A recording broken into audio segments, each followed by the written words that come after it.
Welcome to The Explainer. Today we're digging into how market forces might actually be shaping our values.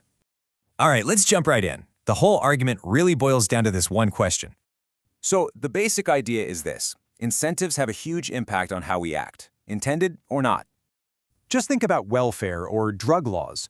Good intentions, right? But sometimes they can backfire. But then, things got supercharged. A huge philosophical shift around sex changed everything. It all started back in the 18th century with ideas about breaking society's moral chains. And that led to a pretty radical idea. The only limit is what you can physically do. So what happened? A huge, untapped market opened up with almost no rules. Okay, now let's talk advertising. It stopped being about the product and more about the lifestyle.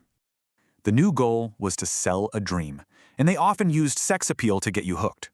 And slowly, that line between art and what's obscene got really blurry over time. I mean, the legal standard became, I know it when I see it. Not exactly a firm line. The result? Kids started seeing a lot more adult stuff in ads, on TV, pretty much everywhere. And that's when this whole strategy of creating desire was aimed right at children. So cartoons, for families, they basically became marketing machines for children. A show like He-Man wasn't just a story. It was a 30-minute commercial for toys. And the marketing split right down the middle, selling action to boys and lifestyle fantasies to girls. These two different paths were setting up young men and women for something entirely new. And then came the internet, where all that desire met a limitless, unregulated supply. The explosion from that collision, that's the huge online sex industry we have now.